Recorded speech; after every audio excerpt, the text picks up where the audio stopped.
Bienvenidos al canal. Hoy continuamos con Piense y hágase rico, de Napoleón Hill. Vamos ahora con el tercer capítulo de esta magnífica obra, una de las más conocidas a nivel mundial. Disfrútenlo. Capítulo 3. La fe, visualización y creencia en la consecución del deseo, el segundo paso hacia la riqueza. La fe, es el elemento químico primordial de la mente. Cuando la fe se mezcla con el pensamiento, el subconsciente capta la vibración, la traduce en su equivalente espiritual, y la transmite a la inteligencia universal, como en el caso de la plegaria. Las emociones de la fe, el amor y el sexo son las más poderosas entre las principales emociones positivas.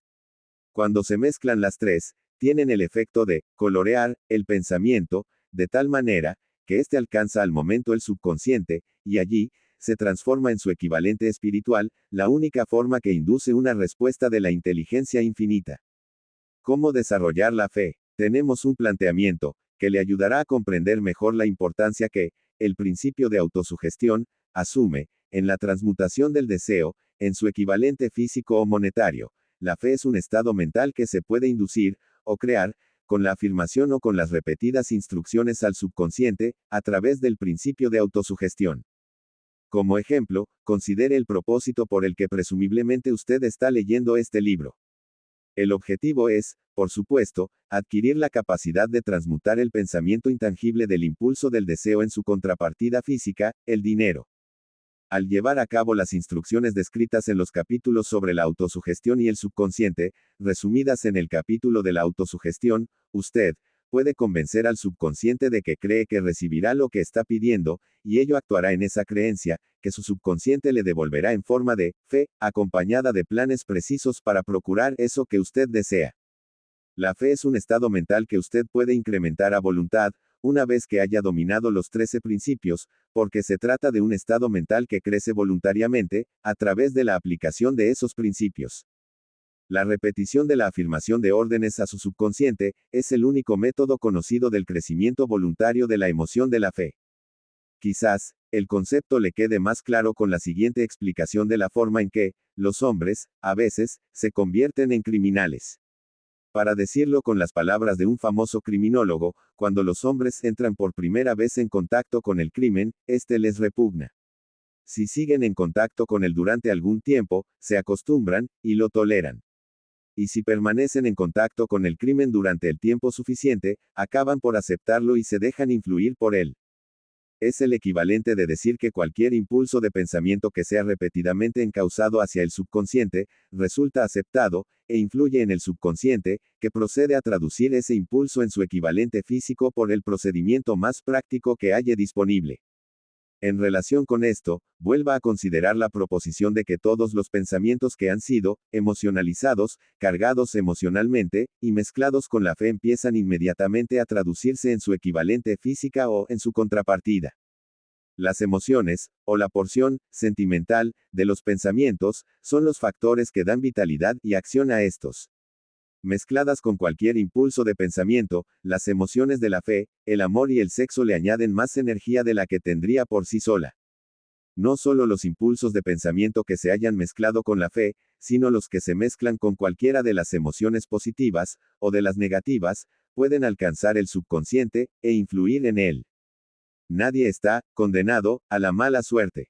A partir de esta afirmación, usted comprenderá que, el subconsciente, traducirá en su equivalente físico un impulso de pensamiento de naturaleza negativa o destructiva con tanta facilidad como actuaría con pensamientos de naturaleza positiva o constructiva. Esto explica el extraño fenómeno que millones de personas experimentan, denominado infortunio o mala suerte. Hay millones de personas que se creen condenadas a la pobreza y al fracaso, por culpa de alguna fuerza extraña que creen no poder controlar. Ellos son los creadores de su propio infortunio, a causa de esta creencia negativa, que su subconsciente adopta y traduce en su equivalente físico. Este es un momento apropiado para sugerirle de nuevo que, usted, puede beneficiarse, transmitiendo a su subconsciente cualquier deseo que quiera traducir en su equivalente físico o monetario, en un estado de esperanza o convicción de que la transmutación tendrá lugar. Su convicción, o su fe, es el elemento que determina la acción de su subconsciente. No hay nada que le impida engañar a su subconsciente al darle instrucciones a través de la autosugestión, tal como yo engañé al subconsciente de mi hijo. Para llevar a cabo este engaño, de manera más realista, cuando se dirija a su subconsciente, compórtese tal como lo haría si ya estuviera en posesión del objeto material que está pidiendo. Su subconsciente traducirá en su equivalente físico, por el medio más práctico y directo, cualquier orden que se le dé en un estado de convicción o de fe en que la orden se llevará a cabo. Sin duda, se ha dicho bastante para señalar un punto de partida desde el cual uno puede, mediante la experimentación y la práctica, adquirir la capacidad de mezclar la fe con cualquier orden que se le dé al subconsciente. La perfección surgirá a través de la práctica. No puede aparecer por el mero hecho de leer las instrucciones. Es esencial para usted que estimule sus emociones positivas como fuerzas dominantes de su mente, y cuite importancia y elimine las emociones negativas. Una mente dominada por emociones positivas se convierte en una morada favorable para el estado mental conocido como fe. Una mente así dominada puede, voluntariamente, darle al subconsciente instrucciones que éste aceptará y ejecutará de inmediato. La fe es un estado mental que se puede inducir mediante la autosugestión. Durante todas las épocas, las religiones han exhortado a la humanidad en conflicto a tener fe en este o aquel dogma o credo, pero no han logrado explicar a las multitudes cómo tener fe. No han afirmado que la fe es un estado mental que se puede inducir mediante la autosugestión. En un lenguaje que cualquier ser humano normal podrá entender, describiremos todo lo que se sabe sobre el principio mediante el cual la fe puede aparecer donde todavía no existe. Tenga fe en usted, fe en el infinito. Antes de empezar, debería recordar que la fe es el elixir eterno, que da vida, poder y acción al impulso del pensamiento. Merece la pena leer el enunciado anterior una segunda vez, y una tercera, y una cuarta. Merece la pena leerlo en voz alta. La fe es el punto inicial de toda acumulación de riquezas. La fe es la base de todos los milagros, y de todos los misterios que no se pueden analizar con los parámetros de la ciencia. La fe es el único antídoto conocido contra el fracaso. La fe es el elemento, el componente químico, que, combinado con la plegaria, nos proporciona comunicación directa con la inteligencia infinita. La fe es el elemento que transforma la vibración ordinaria del pensamiento, creada por la mente finita del hombre, en su equivalente espiritual. La fe es el único agente a través del cual el hombre puede dominar la fuerza de la inteligencia infinita, y usarla. La magia de la autosugestión. La prueba es simple y fácil de demostrar. Va ligada al principio de autosugestión. Por lo tanto, centremos la atención en el tema de la autosugestión, para descubrir qué es y lo que se puede alcanzar con ella. Se sabe que uno llega, finalmente, a creer cualquier cosa que se repita a sí mismo, sea la afirmación verdadera o falsa. Si un hombre repite una mentira una y otra vez, con el tiempo aceptará esa mentira como algo cierto. Más aún, creerá que es cierta. Todo hombre es lo que es a causa de los pensamientos dominantes que él permite que ocupen su mente. Los pensamientos que un hombre adopta deliberadamente, y que anima con entusiasmo, y con los que combina una emoción o más, constituyen las fuerzas motivadoras que dirigen y controlan cada uno de sus movimientos, actos y hazañas. Aquí tenemos el enunciado de una verdad muy importante. Los pensamientos combinados con cualquiera de las emociones constituyen una fuerza magnética que atrae otros pensamientos similares o relacionados. Un pensamiento así, magnetizado, con la emoción se puede comparar con una semilla que, cuando es plantada en terreno fértil, germina, crece y se multiplica una y otra vez, hasta que aquello que en un principio fue una semillita se convierte en innumerables millones de semillas de la misma clase. 64 La mente humana está constantemente atrayendo vibraciones que armonicen con aquella que la domina. Cualquier idea, plan, pensamiento o propósito que uno abrigue atrae infinidad de ideas afines, adhiere estas ideas a su propia fuerza, y crece hasta convertirse en el propósito maestro que domina y motiva al individuo en cuya mente se ha alojado. Volvamos ahora al punto inicial, para informarnos de cómo se puede plantar en la mente la semilla original de una idea. La información es fácil de entender. Cualquier idea, plan o propósito se puede fijar en la mente mediante la repetición del pensamiento. Por eso le damos instrucciones para que ponga por escrito un planteamiento de su propósito principal, u objetivo primordial y preciso, lo memorice y lo repita en voz alta todos los días, hasta que las vibraciones auditivas hayan alcanzado su subconsciente. Decídase a dejar de lado las influencias de todo ambiente desfavorable para construir su propia vida a la medida. Al hacer un inventario de sus recursos y capacidades mentales, quizá usted descubra que su mayor debilidad sea su falta de confianza en sí mismo. Esta desventaja puede ser superada, y la timidez transformada en coraje a través de la ayuda que el principio de la autosugestión proporciona. La aplicación de este principio puede ejecutarse mediante la sencilla enunciación de 65 los impulsos de pensamiento puestos por escrito, memorizados y repetidos hasta que lleguen a formar parte del instrumental del que la facultad inconsciente de su mente disponga. Fórmula para la confianza en uno mismo. Primero, sé que tengo la capacidad de alcanzar el objeto del propósito definido de mi vida. Por lo tanto, exijo de mí mismo acción perseverante y continua hasta conseguirlo, y aquí y ahora prometo ejecutar tal acción. Segundo, me doy cuenta de que los pensamientos dominantes de mi mente se reproducirán con el paso del tiempo en actos externos y físicos para transformarse en una realidad física. Por lo tanto, concentraré mis pensamientos durante 30 minutos cada día en la tarea de pensar en la persona en que me propongo convertirme, creando de este modo una imagen mental clara. Tercero, sé que, mediante el principio de la autosugestión, cualquier deseo que abrigue con perseverancia buscará expresarse a través de ciertos medios prácticos para obtener el objeto que haya tras él. Por lo tanto, dedicaré 10 minutos cada día a exigirme el desarrollo de la confianza en mí mismo. 66 CUARTO. He escrito con claridad una descripción del objetivo primordial de mi vida, y nunca dejaré de esforzarme, hasta que haya conseguido la suficiente confianza en mí mismo para alcanzarlo. Quinto, comprendo con claridad que no hay riqueza ni posición que pueda durar mucho tiempo, a menos que se haya formado sobre la lealtad y la justicia. Por lo tanto, no me comprometeré en ninguna transacción que no beneficie a todos a los que afecte. Tendré éxito atrayendo hacia mí las fuerzas que deseo emplear, y la cooperación de otras personas.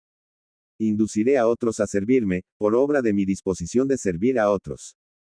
Eliminaré el desprecio, la envidia, los celos, el egoísmo y el cinismo y cultivaré el amor por toda la humanidad, porque sé que una actitud negativa hacia los demás nunca me dará el éxito. Haré que los demás crean en mí, porque yo creeré en ellos y en mí mismo. Firmaré esta fórmula con mi nombre, la memorizaré y la repetiré en voz alta una vez cada día, con la fe absoluta de que influirá gradualmente en mis pensamientos y mis actos para que yo me convierta en una persona que confía en sí misma y que goza del privilegio del éxito. 67 Tras esta fórmula hay una ley de la naturaleza que ningún hombre ha sido todavía capaz de explicar. El nombre por el que dicha ley se conoce tiene poca importancia. Lo que importa de ella es que funciona, para la gloria y el progreso de la especie humana, si es usada de forma constructiva. Por otra parte, si se la usa destructivamente, destruirá con la misma facilidad. En esta afirmación podemos encontrar una verdad muy importante. Quienes se hunden en la frustración y acaban su vida en la pobreza, la miseria y la angustia lo hacen a causa de la aplicación negativa del principio de la autosugestión.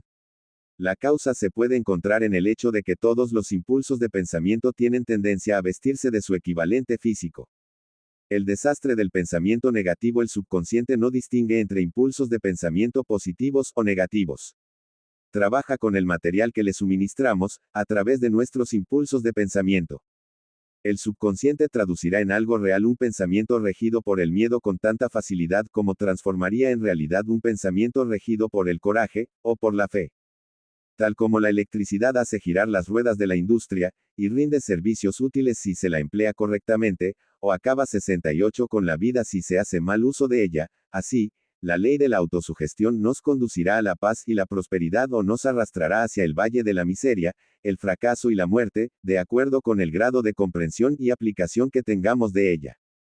Si uno se llena la cabeza de miedos, dudas y desconfianza en su capacidad para conectar y usar la fuerza de la inteligencia infinita, la ley de la autosugestión adoptará ese espíritu de desconfianza y lo usará como patrón mediante el cual el subconsciente lo traducirá en su equivalente físico.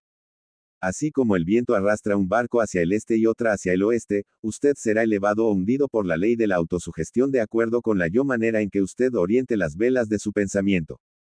La ley de la autosugestión, que puede elevar a cualquier persona a niveles asombrosos de realización, queda bien descrita en los siguientes versos. Si piensas que estás vencido, lo estarás. Si piensas que no te atreves, no te atreverás. Si te gusta ganar, pero piensas que no puedes, es casi seguro, no ganarás. 69 Si piensas que perderás, estás perdido, pues en el mundo encontramos que el éxito empieza en la voluntad del hombre.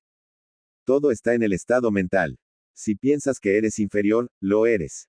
Tienes que pensar alto para ascender. Tienes que estar seguro de ti mismo antes de poder ganar. Las batallas de la vida no siempre favorecen al hombre más fuerte o al más rápido, pero tarde o temprano el hombre que gana es el hombre que piensa que sí puede. Observe las palabras que se han destacado, y captará el profundo significado que el poeta expresa. ¿Qué genio yace dormido en su cerebro? 70 En algún rincón de su carácter está latente, dormida, la semilla de la realización que, si germinara y se pusiera en acción, lo elevaría a niveles que tal vez usted nunca soñó alcanzar. Así como un virtuoso puede arrancar las melodías más hermosas de las cuerdas de su violín, usted puede despertar al genio que yace dormido en su mente, y hacer que lo conduzca hacia arriba, hacia cualquier objetivo que desee alcanzar. Abraham Lincoln fue un fracasado en todo lo que intentó, hasta después de haber alcanzado los 40 años. Fue un don nadie, de ninguna parte, hasta que una gran experiencia entró en su vida y despertó al genio dormido que había en su corazón y en su cerebro, para darle al mundo uno de sus hombres realmente grandes. Esa experiencia estaba combinada con las emociones de la aflicción y el amor. Le aconteció a través de Anne Rutledge, la única mujer a quien el amor realmente. Es sabido que la emoción del amor está ligada al estado de ánimo conocido como la fe, y esto se debe a que el amor se aproxima mucho a traducir los impulsos de pensamiento propios en su equivalente espiritual. Durante su labor de investigación, el autor ha descubierto, a partir del análisis de la vida y realizaciones de centenares de hombres de posiciones destacadas, que detrás de casi cada uno de ellos existía la influencia del amor de una mujer. Si quiere pruebas del poder de la fe, examine las realizaciones de los hombres y mujeres que se han valido de ella. El Nazareno encabeza la lista. La base de la cristiandad es la fe, no importa cuántas personas hayan pervertido o malinterpretado el significado de esta gran fuerza. La esencia de las enseñanzas y de las realizaciones de Cristo, que pueden haberse interpretado como milagros, son nada más y nada menos que fe. Si hay fenómenos milagrosos, se producen solo a través del estado mental conocido como la fe. Consideremos el poder de la fe, tal como nos la mostró un hombre bien conocido por toda la humanidad, el Mahatma Gandhi, de la India. En este hombre, el mundo tuvo uno de los ejemplos más sorprendentes de las posibilidades de la fe que conozca la humanidad. Gandhi ostentó más poder potencial que ningún otro de sus contemporáneos, y ello a pesar del hecho, de que no contó con ninguna de las herramientas ortodoxas del poder, tales como dinero, barcos de guerra, soldados ni material bélico. Gandhi no tenía dinero, ni casa, ni siquiera ropas, pero tenía poder. ¿Cómo lo obtuvo? Lo creó a partir de su comprensión del principio de la fe, y mediante su capacidad para trasplantar esa fe al espíritu de 200 millones de personas. Gandhi consiguió la sorprendente proeza de influir en 200 millones de mentes para formar un conglomerado humano que se moviese al unísono, como un solo hombre. ¿Qué otra fuerza de este mundo, aparte de la fe, puede lograr tanto?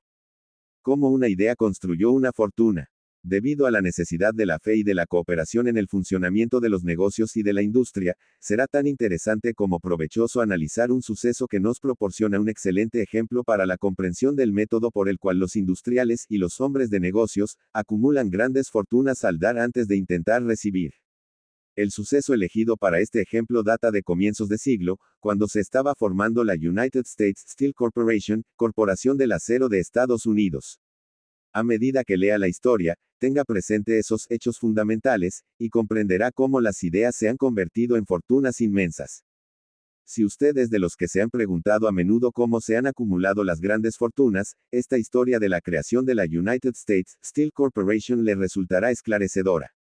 Si tiene alguna duda de que los hombres pueden pensar y hacerse ricos, esta historia disipará esa duda, porque usted podrá ver con claridad en la historia de la United States Steel Corporation la aplicación de una porción importante de los principios que se describen en este libro. El asombroso relato del poder de una idea ha sido escrito de forma espectacular por John Lowell, del New York World Telegram, y la transcribimos con su cortesía. Un bonito discurso de sobremesa por $1.000 millones.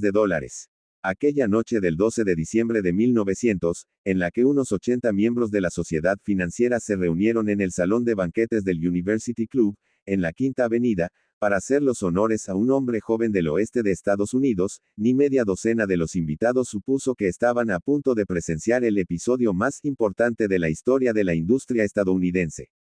J. Edward Simmons y Charles Stuart Smith, llenos de gratitud por la pródiga hospitalidad con que Charles M. Schwab les había regalado durante una reciente visita a Pittsburgh, habían organizado la cena para presentar a aquel empresario del acero de 38 años a la Sociedad de Banqueros del Este de Estados Unidos. Pero no esperaban que magnetizara de tal modo la convención. De hecho, le advirtieron que los corazones que rellenaban las camisas de Nueva York no reaccionarían a la oratoria, y que si no quería aburrir a los Stillman y los Harriman y los Vanderbilt, sería mejor que se limitara a 15 o 20 minutos de intrascendencias amables, pero nada más. Incluso John Pierpont Morgan, sentado a la derecha de Schwab, como indicaba su dignidad imperial, había previsto honrar la mesa con su presencia muy brevemente. Y en lo que se refería a la prensa y al público, todo el asunto presentaba tan poco interés que los periódicos del día siguiente ni lo mencionaron. De manera que los dos anfitriones y sus distinguidos invitados probaron los habituales 7 u 8 platos. Hubo poca conversación y, versara sobre lo que versase, fue parca y discreta. Aunque algunos de los banqueros y agentes de bolsa habían visto antes a Schwab, cuya carrera había florecido en los bancos de Monongahela, ninguno lo conocía bien. Pero, antes de que la velada acabara, ellos y Money Master Morgan quedarían admirados, y un bebé de $1,000 millones, la United States Steel Corporation, nacería allí. Quizás sea una lástima para la historia que no se haya hecho ninguna grabación del discurso de Charlie Schwab en aquella cena. Sin embargo, tal vez se tratara de un discurso, casero, con incorrecciones gramaticales, pues los perfeccionismos del lenguaje nunca le interesaron a Schwab, lleno de refranes y compaginado con ingenio. Pero, aparte de eso, obtuvo una fuerza y un efecto impresionantes sobre los $5,000 millones de capital estimado que los comensales representaban. Cuando terminó, y la reunión vibraba todavía con sus palabras, aunque Schwab había hablado durante 90 minutos, Morgan condujo al orador a una ventana apartada donde, balanceando las piernas en un alto e incómodo asiento, hablaron durante 1 hora más. La magia de la personalidad de Schwab se había puesto en acción con toda su potencia, pero lo más importante y perdurable fue el programa detallado y explícito que presentó para el engrandecimiento del acero. Muchos otros hombres habían tratado de interesar a Morgan en montar juntos un trust del acero imitando los patrones de las empresas de galletas, cables y flejes, azúcar, goma, whisky, aceite o goma de mascar. John W. Gates, el apostador, lo había urgido a hacerlo, pero Morgan no había confiado en él. Los hermanos Moore, Bill y Jim, mayoristas de Chicago que habían fusionado una fosforera y una corporación de galletitas, habían tratado de convencerlo, fracasando en su intento. Elbert H. Gary, el sacrosanto abogado del Estado, quiso atraerlo a su terreno, mas no llegó a ser lo bastante grande como para impresionarlo. Hasta que la elocuencia de Schwab elevó a J. P. Morgan, a las alturas, desde donde pudo visualizar los sólidos resultados del proyecto financiero más atrevido que se hubiera concebido nunca, la idea era considerada un delirante sueño de especuladores ingenuos. El magnetismo financiero que, hace una generación, empezó a atraer miles de compañías pequeñas y a veces ineficazmente dirigidas a combinaciones más grandes y competitivas, se ha vuelto operativo en el mundo del acero gracias a los artilugios de aquel jovial pirata de los negocios, John W. Gates. Este había formado ya la American Steel and Wire Company con una cadena de pequeñas empresas, y junto con Morgan había creado la Federal Steel Company. Pero al lado del gigantesco trust vertical de Andrew Carnegie, dirigido por sus 53 accionistas, esas otras combinaciones resultaban insignificantes. Podían combinarse como mejor les pareciese, pero ni todas juntas harían mella en la organización de Carnegie, y Morgan lo sabía. El viejo escocés excéntrico también lo sabía. Desde las majestuosas alturas de Skibo Castle había visto, primero divertido y luego con resentimiento, los intentos de las pequeñas compañías de Morgan entremetiéndose en sus negocios. Cuando esos intentos se tornaron demasiado importantes, el mal genio de Carnegie se convirtió en ira y en deseos de venganza. Decidió duplicar cada fábrica suya por cada una que sus rivales poseyeran. Hasta entonces no había tenido interés en cables, tubos, flejes ni planchas. En cambio, se contentaba con venderle el acero en bruto a esas compañías y las dejaba que trabajaran en la especialización que quisieran. Ahora, con Schwab como jefe y lugarteniente capaz, planeaba arrinconar a sus enemigos contra la pared. Así fue como Morgan vio la solución a su problema de combinaciones en el discurso de Charles M. Schwab. Un trust sin Carnegie, el gigante, no sería ningún trust, sino un pastel de ciruelas sin ciruelas. El discurso de Schwab de aquella noche del 12 de diciembre de 1900 aportó la sugerencia, que no la solicitud, de que el vasto imperio Carnegie podía llegar a estar bajo la sombra de Morgan. Habló del futuro mundial del acero, de reorganización en aras de la eficiencia, de especialización, de deshacerse de compañías improductivas, de la concentración del esfuerzo en las propiedades florecientes, de ahorros en el tráfico de mineral bruto, de ahorros en los departamentos directivos y administrativos, de captar mercados extranjeros. Más que todo eso, les dijo a los bucaneros que había entre ellos dónde estaban los errores de su piratería habitual. Sus propósitos, suponía él, habían sido crear monopolios, aumentar los precios y pagarse a sí mismos dividendos exagerados más allá de todo privilegio. Con su estilo campechano, Schwab condenó ese sistema. La estrechez de miras de semejante política, dijo a su auditorio, residía en el hecho de que restringía el mercado en un momento en que todo pugnaba por la expansión.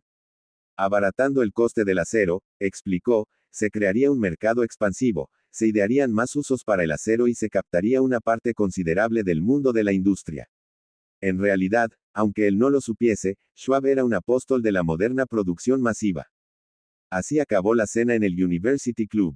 Morgan se fue a su casa, para pensar en las predicciones de progreso de Schwab. Schwab regresó a Pittsburgh, a dirigir el negocio siderúrgico para Andrew Carnegie, mientras Gary y todos los demás volvían a sus teletipos, para especular, anticipándose al próximo movimiento. No tardó mucho en suceder. A Morgan le llevó más o menos una semana digerir el festín de razonamientos que Schwab le había puesto delante. Cuando se aseguró de que no iba a sufrir ninguna indigestión financiera, llamó a Schwab, y se encontró con un hombre bastante tímido. Al señor Carnegie, le dijo Schwab, quizá no le alegrara mucho descubrir que el presidente de su conglomerado de empresas había estado coqueteando con el emperador de Wall Street, el barrio que Carnegie había resuelto no pisar jamás. Entonces John W. Gates, que hacía de intermediario entre Morgan y Schwab, sugirió que si Schwab estuviera casualmente de paso por el Bellevue Hotel, de Filadelfia, J. P. Morgan podía coincidir con él en el mismo sitio. Sin embargo, cuando Schwab llegó, Morgan se hallaba enfermo en su casa de Nueva York, y, presionado por la invitación del hombre mayor, Schwab viajó a Nueva York y se presentó ante la puerta de la biblioteca del financiero. En la actualidad, ciertos historiadores de la economía han expresado la sospecha de que esta historia, desde el principio al fin, fue planificada por Andrew Carnegie, que la cena en honor de Schwab, el célebre discurso, la reunión del domingo por la noche entre Schwab y el rey del dinero fueron sucesos que el sagaz escocés había preparado de antemano. La verdad es precisamente todo lo contrario. Cuando Schwab fue llamado a cerrar el trato, ni siquiera sabía si el jefecito, como llamaban a Andrew, prestaría atención a una oferta de vender, en particular a un grupo de hombres a quienes Andrew consideraba dotados de algo menos que la beatitud. Pero Schwab acudió a la reunión con 6 hojas escritas de su puño y letra, llenas de datos que, según él, representaban el valor físico y potencial de rendimiento de cada compañía metalúrgica que él consideraba una estrella esencial en el nuevo firmamento del metal. 4 hombres sopesaron esos esquemas durante toda la noche. El jefe, por supuesto, era Morgan, firme en su credo del derecho divino del dinero. Con él estaba su socio aristocrático, Robert Bacon, un erudito y un caballero. El tercero era John W. Gates, a quien Morgan tachaba de apostador y utilizaba como herramienta. El cuarto era Schwab, que sabía más sobre el proceso de elaborar y vender acero que cualquier grupo de hombres de su época. A lo largo de aquella conferencia, los esquemas del hombre de Pittsburgh no se cuestionaron nunca. Si él decía que una compañía valía yo tanto, así era, y punto. También insistió en incluir en la combinación solo las empresas que él tenía nominadas. Había concebido una corporación sin dobleces, donde ni siquiera quedaba lugar para satisfacer la codicia de amigos que deseaban descargar sus compañías sobre los anchos hombros de Morgan. Al amanecer, Morgan se puso de pie y se desperezó. Solo quedaba una pregunta pendiente. ¿Cree que puede persuadir a Andrew Carnegie de vender?, preguntó. Puedo intentarlo, repuso Schwab. Si usted consigue que venda, me comprometeré en todo este asunto, aseguró Morgan. Hasta allí todo iba bien.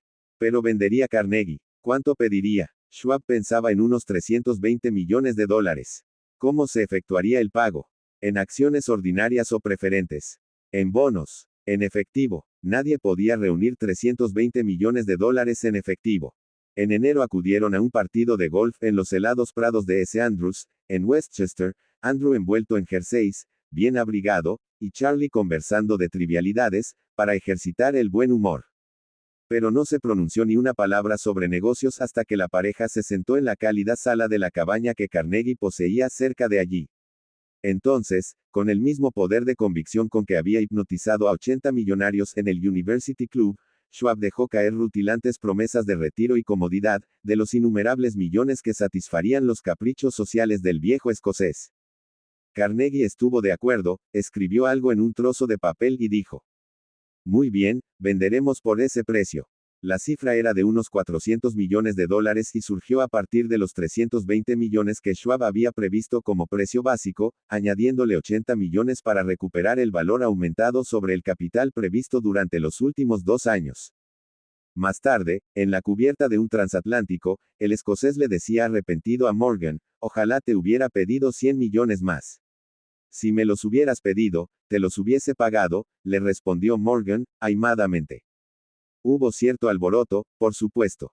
Un corresponsal británico envió un cable diciendo que el mundo del acero extranjero estaba, aterrado, ante la gigantesca corporación.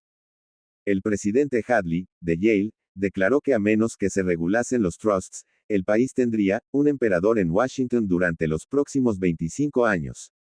Pero ese hábil agente de bolsa que King era, se aplicó a su trabajo de impulsar tan vigorosamente las nuevas acciones hacia el público, que todo el exceso de liquidez, estimado por algunos en cerca de 600 millones de dólares, fue absorbido en un abrir y cerrar de ojos. De manera que Carnegie obtuvo sus millones. El sindicato de Morgan consiguió 62 millones por todos sus problemas, y todos los muchachos, desde Gates a Gary, también ganaron sus millones. Schwab, de 38 años, obtuvo su recompensa. Fue nombrado presidente de la nueva corporación, y ostentó el cargo hasta 1930. La riqueza empieza con el pensamiento. La impresionante historia del gran negocio que acabamos de leer, es un ejemplo perfecto del método por el cual el deseo puede transmutarse en su equivalente físico. Esa gigantesca organización se creó en la imaginación de un hombre. El plan por el que le proporcionaban a la organización hornos de acero que aportaban su estabilidad financiera se creó en la mente de la misma persona. Su fe, su deseo, su imaginación, su perseverancia fueron los verdaderos ingredientes esenciales que conformaron la United States Steel Corporation. Los hornos y los equipos mecánicos adquiridos por la empresa, después de haber surgido a la existencia legal, fueron incidentales, pero un análisis cuidadoso revelará el hecho de que el valor aumentado de las propiedades adquiridas por la corporación se incrementó en unos 600 millones de dólares, por la mera transacción que los consolidaba bajo una misma gerencia. En otras palabras, la idea de Charles M. Schwab, sumada a la fe con la que contagió a J. P. Morgan y a los demás, había dado unos beneficios de unos 600 millones de dólares.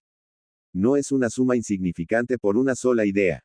La United States Steel Corporation prosperó hasta convertirse en una de las empresas más ricas y poderosas de Estados Unidos, dando empleo a miles de personas, desarrollando nuevas aplicaciones para el acero, y abriendo nuevos mercados, demostrando de ese modo que los 600 millones de beneficio que la idea de Schwab produjo estaban bien merecidos.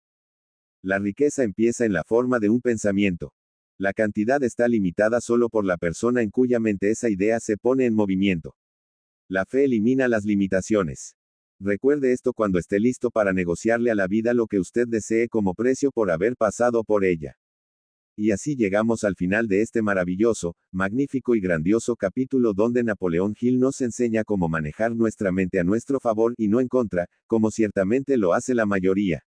En nuestro siguiente video escucharemos el cuarto capítulo de Piense y hágase rico, llamado La autosugestión, el tercer paso hacia la riqueza. Allí nos vemos, y recuerden que, mientras el mediocre sueña, el ser excelente se fija metas. Nos vemos en la próxima.